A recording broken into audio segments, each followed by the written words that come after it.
మరి లూకాసు వార్త 23వ అధ్యాయము 39 నుంచి 40.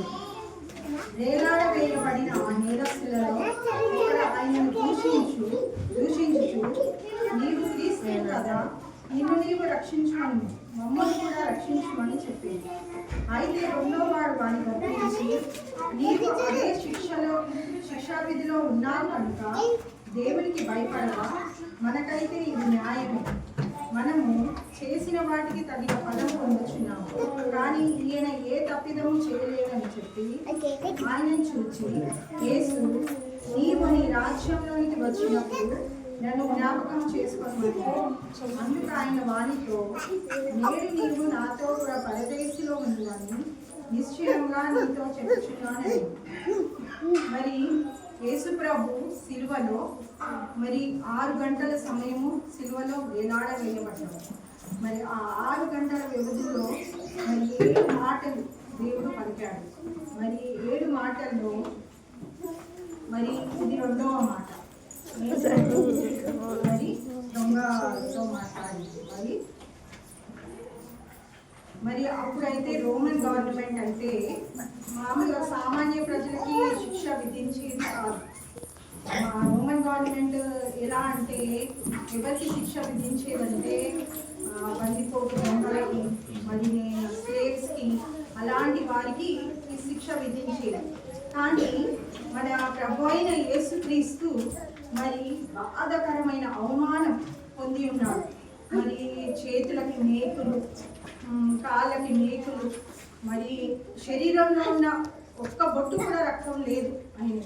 మరి బలమైన ఆ యొక్క సిలువను మోసుకుంటూ వచ్చాడు. ఆ శరీరంలో అంత నీరసం ఉన్నా కూడా ఆయన తన బలము, శక్తిని మరి కూడగట్టుకొని సిలువలో మరి ఈ 7 మాటలు పలికాడు. 7 మాటలు పలికాడు అనమాట. కాబట్టి జీసస్ ఎక్స్పీరియన్స్ గ్రేటెస్ట్ హ్యూమిలియేషన్ అంటే ఆయనే బాధకరమైన అవమానం మన నిమిత్తం. అయితే దేవుడు సిలువలో వేయబడినప్పుడు ఇరువైపు 2 దొంగలు అన్నమాట. ఒకవైపు ఒక దొంగ, ఒకవైపు ఇంకో దొంగ. మరి మొదటి దొంగ ఏమంటున్నాడంటే, నిన్ను నువ్వు రక్షించుకొని మమ్మల్ని కూడా రక్షించవచ్చు కదా, దేవుడు కదా అని మొదటి దొంగ అంటున్నాడు.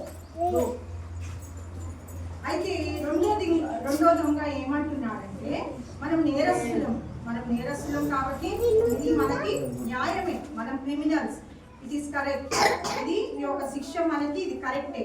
కానీ మరి దేవునికి అది కరెక్టా? న్యాయమైన శిక్షణ అది.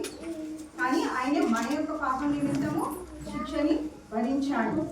అయితే మరి రెండో దొంగ ఏమంటున్నాడంటే, మరి సిలువలో మనకైతే ఇది న్యాయమే, మనం చేసిన వాటికి తగిన ఫలం పొందుచున్నాం, కానీ ఈయన ఏ తప్పిదమును చేయలేదని చెప్పి ఆయన చూచి, యేసు, నీవు నీ రాజ్యంలోనికి వచ్చినప్పుడు నన్ను జ్ఞాపకం చేసుకొనుమని. అందుకు ఆయన వానితో, నేడు నీవు నాతో కూడా పరదేశిలో ఉండువని నిశ్చయంగా నీతో చెప్పుచున్నానని. మరి ఆ దొంగ ఏమన్నాడంటే దేవునితో, దేవా, నీవు నీ రాజ్యంలో నన్ను చేర్చుకుంటావా అని రిక్వెస్ట్ అడిగాడు. మరి దేవుడు ఆలోచించాడా? ఆలోచించకుండా తక్షణమే, నేడు నీవు నాతో కూడా పరదైసులో ఉండు అని మరి దేవుడు చెప్పాడు. అదే మనుషులం అనుకో, ఒకవేళ ఎవరైనా మన దగ్గరికి సహాయానికి వచ్చి నాకు ఈ సహాయం చేయవా అంటే మనం ఏమంటాము, ఇప్పుడు నువ్వు రావడము, ఈ యొక్క చివరి సమయంలో, ఈ యొక్క ఆట్ టైంలో నువ్వు రావడము నేను చేయను అని మనము తిరస్కరిస్తాము.